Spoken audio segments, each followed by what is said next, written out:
Hello everyone. A very warm welcome to the Hindu newspaper Analysis Townhall.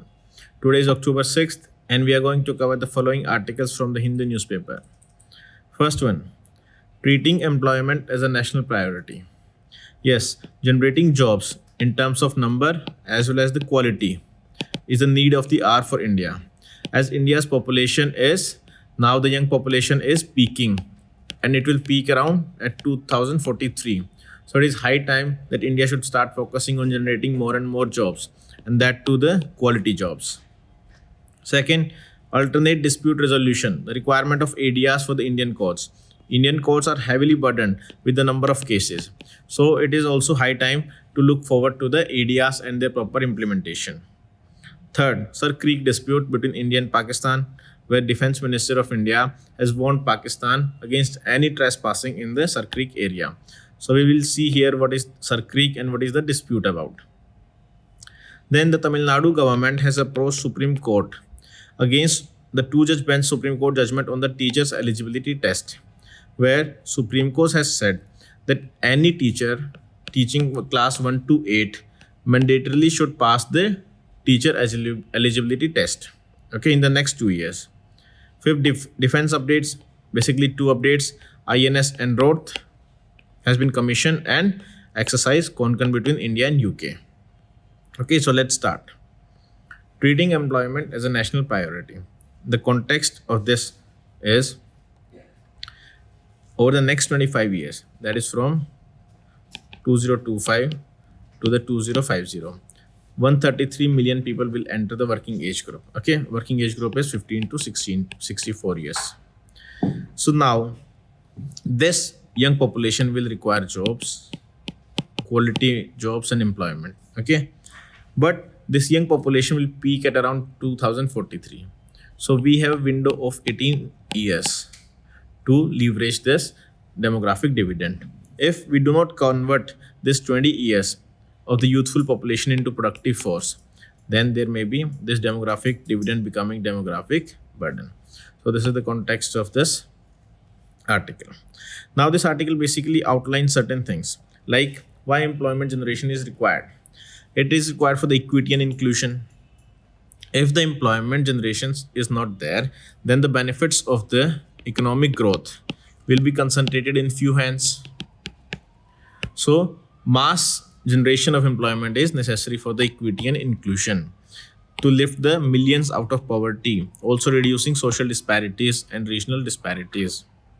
Okay, and more even distribution of growth benefits. There are various issues on the demand side as well as the supply side. Demand side as in whether jobs are required, like labor intensive sectors, leather, textile, etc. The sectors are not performing up to their potential, due to which the jobs are not being created. Second, supply side pay.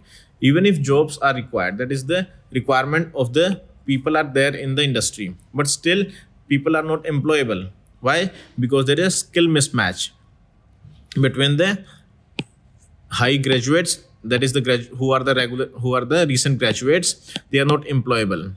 According to various reports, more than 50% of the Indian graduates are not employable because they do not carry the required skill.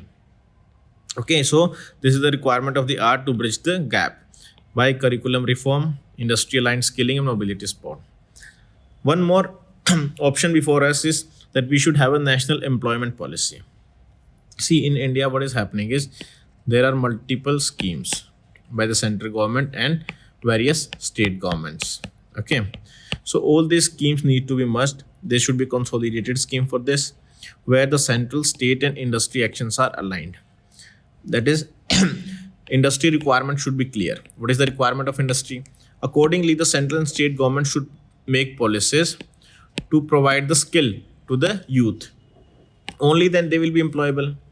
Okay, there should be time-bound job creation goals, also focusing on the high employment sectors. Basically starting from the district level planning so that local realities can also be taken into account. Okay, so what are the various sectors where the employment can be generated?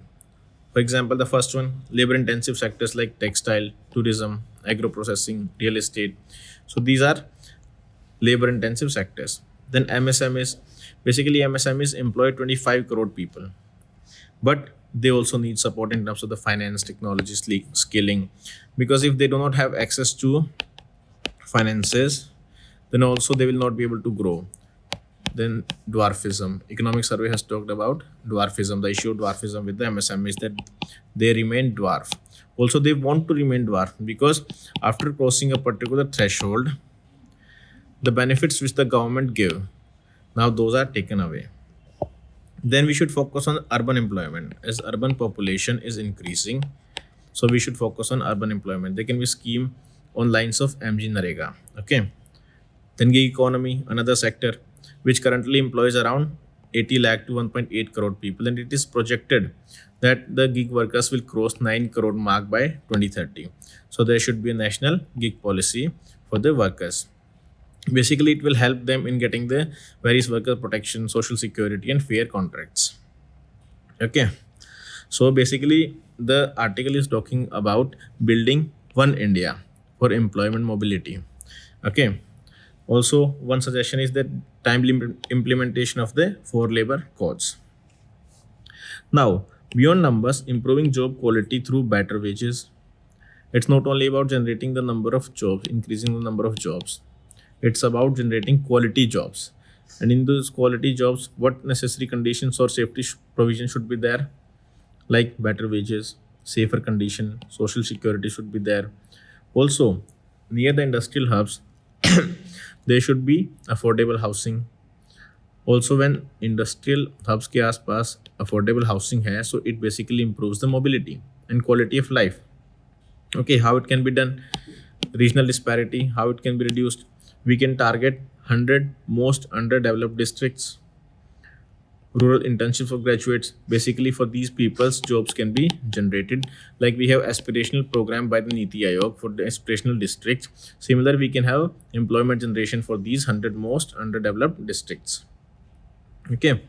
So one more requirement is we should have high quality and real time employment data in order to achieve the target of Viksit Bharat by 2047.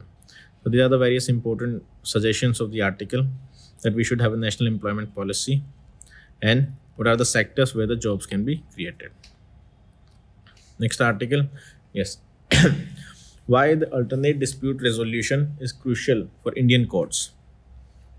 Okay, what is ADR first of all, and why they are needed?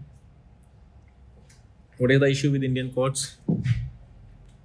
ADR are basically a set of practices or techniques, or you can say dispute resolution mechanism, which is outside the traditional court system. Like we have district court, civil court, and high court, Supreme Court. Outside that hierarchy, outside that system, we have a system of dispute resolution mechanisms. It is not a replacement for the court system, but basically a complementary mechanism so that the burden on the courts can be reduced. Now, what is the burden on the courts, Indian courts? This is the key thing. Total pending cases in India, in Indian courts, is around 4.58 crore. In Supreme Court, it's 81,000. High Court, 63 lakh cases. So you can see the magnitude of the cases which are pending. Can you even imagine whether all these cases will ever be cleared? Because there are cases which are pending for last 10 years, 20 years. There are high vacancies in the courts. High courts have 33% vacancy. Basically, if there should be 1,000 judges in the high court, there are only 670 judges in the high courts. 33% vacancies are there. In subordinate courts, there are 21% vacancies. Workload on judges have increased immensely. Like if you see in courts in states like Uttar Pradesh, Himachal or Kerala, one judge basically has pendency of around 4,000 cases each. How a single person is supposed to basically clear these many cases? So what is the result? Result is basically denial of justice. If there is delay, delay is equal to denial. So delays is equal to the denial of justice. So we need the faster and inclusive mechanism like ADR. Okay. Now, what is the constitutional basis of ADR? Is there any constitutional basis that we have ADR? Yes, we already have ADR mechanisms. Under Article 39A, DPSPs, what does it say? It says state must provide equal justice and free legal aid. it talks about free legal aid. Accordingly, there are various acts like NALSA is there, basically to operationalize this DPSP. Under Section 89 of the Civil Procedure Code, basically it recognizes ADR, that is arbitration, conciliation, mediation mechanisms. Also the Lok Adalats. Now legal mechanism, we have already Arbitration Conciliation Act of 1996, which have been amended now recently in 2021. In these, ADRs are supposed to give their judgment in 180 days. Okay. Also, Indian Arbitration Council should be set up for this. What they do at the pre-litigation state, that is before going to the court. Yes, it is not that you go to the civil court, then you come to the ADR. No, you are filing a case in the civil court. You file a pre-litigation in the ADR. Okay, so it can be made mandatory also in certain civil cases or commercial cases. That in certain civil or commercial cases, before approaching the court, it should be made mandatory that pre-litigation mediation or mechanism should be explored. Okay, what ADRs do, which is different from the routine courts. Why it should be promoted? First of all, they are much faster compared to the normal courts because the procedure followed is simpler. It is cost effective, accessible to poor and rural citizens, socially inclusive also. Why? Because here the hearings can happen like basically in the local language, and disputes are resolved on basis of mutual agreement. It reduces the backlog. If a case comes to ADR, that is at the pre-litigating state, and gets resolved, then it will not go to the civil court or the district court, and therefore it reduces the backlog. Strengthens relationship, basically mediation fosters dispute resolution through dialogues. D.Y. Chandrachud, that is the ex-CJI, has talked about that mediation brings social norms closer to constitutional ideals through discussion.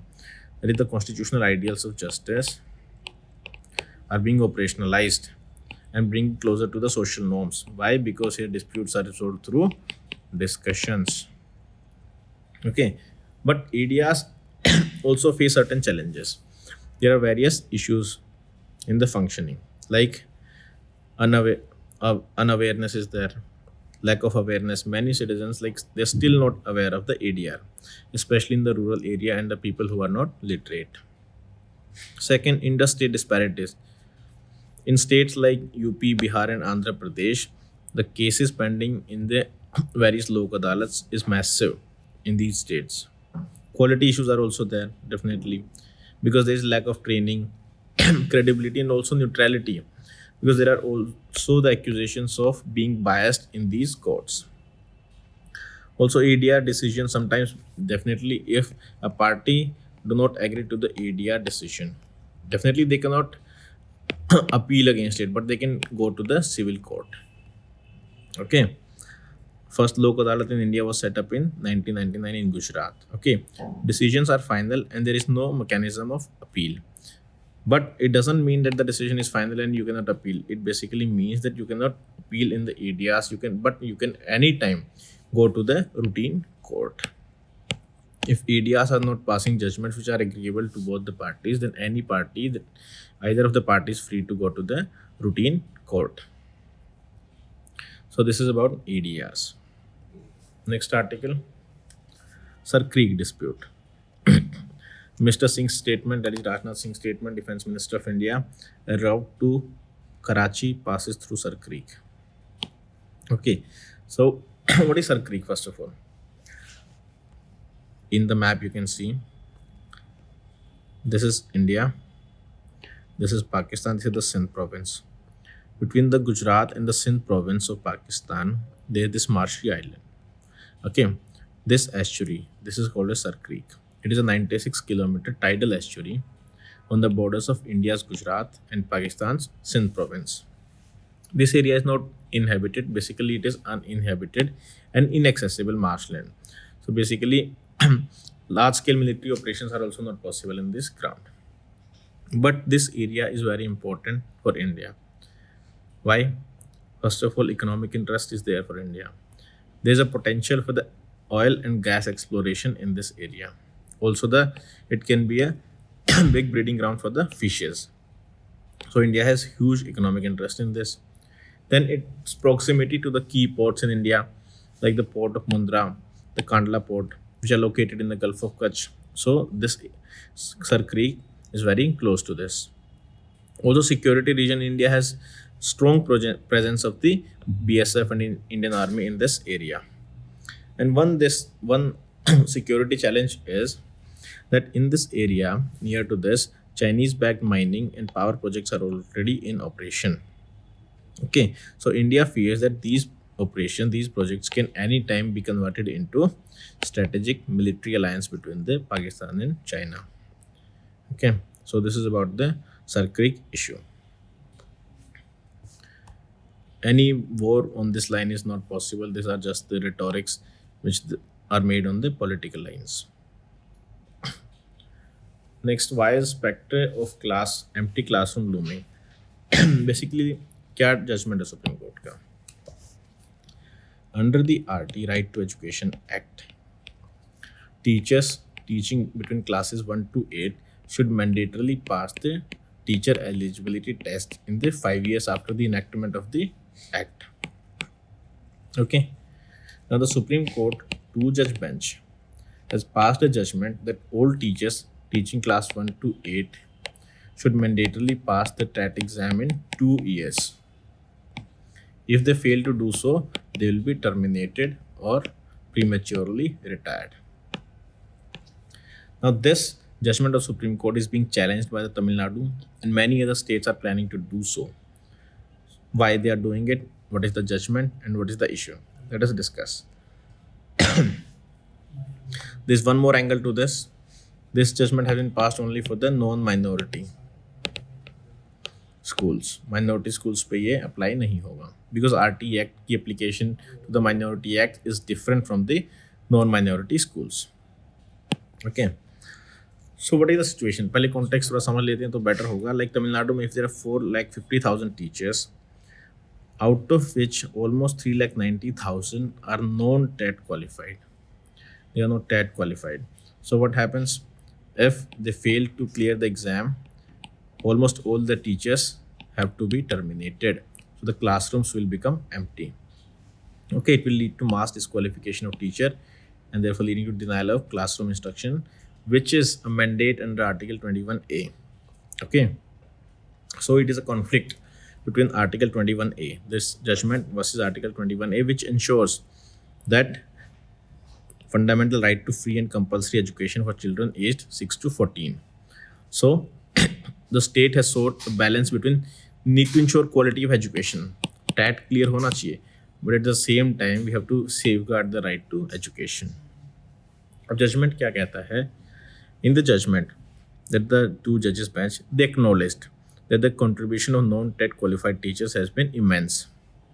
Okay, so the courts have exempted those teachers who are to retire in the next 5 years from clearing the TET. Okay, but if they seek promotion, they'll have to clear the TET. Okay, future appointments or promotion for teachers in non-minority school would also necessarily require the TET qualification. Now, the two-judge bench has also referred to larger bench, the constitutional bench, about the minority educational institution, that they should also be put under RTE Act. Okay, because this status have been misused by the school managements. This two-judge bench basically criticized the 2014 constitution bench judgment also in the case of Pramati Education and Cultural Trust case. इसमें supreme court ने क्या कहा था, that minority institutions, they are entirely outside the ambit of RTE Act, Right to Education Act. So this two-judge bench have passed on this to a higher judge bench that to reconsider this judgment. And minority education institutions should also be brought into the ambit of Right to Education Act. Okay, so what are the arguments of the state government? State government basically say, even if the objective of enhancing teaching quality is accepted, definitely it is accepted as legitimate, but compelling those teachers who have been appointed before the implementation of Right to Education Act is disproportionate. Okay, what we can do is the state government has proposed some other alternatives, like we will provide them in-service training, capacity building, some refresher course, or some bridging programs. Okay, this requirement which we have discussed is under the section 23 of the RT Act, where the National Council for Teacher Education has laid down the minimum qualification क्या होनी चाहिए teacher के लिए. उसके अंदर क्या class 1 to 8 teachers के लिए they should mandatorily pass the TAT. Okay, now the Tamil Nadu basically government contend this, that is those who are pre-RT Act appointees, they should not be come under this. Okay, so this is about the Supreme Court judgment and the arguments of the state government. Last thing, defense updates. Yes, INS Enroth, which is the second anti-submarine warfare shallow watercraft, have been commissioned into the Indian Navy. It basically strengthens the Indian Navy war preparations. This is basically done after many have been already in the recent time have been commissioned, like Arnala, Nesta, Udayagiri and Nilgiri. Next one, exercise Konkan between Indian and British Navy. It was first held in 2004 and used to be done in a biennial engagement, that is every 2 years. So exercise Konkan from prelims point of view, it can come as a statement in any question. So this is it for the day. I'm attaching these notes in the comment box as well as the description box. If you have any query, you can ask. So now we'll see you tomorrow. Till then, good luck, goodbye. Thank you.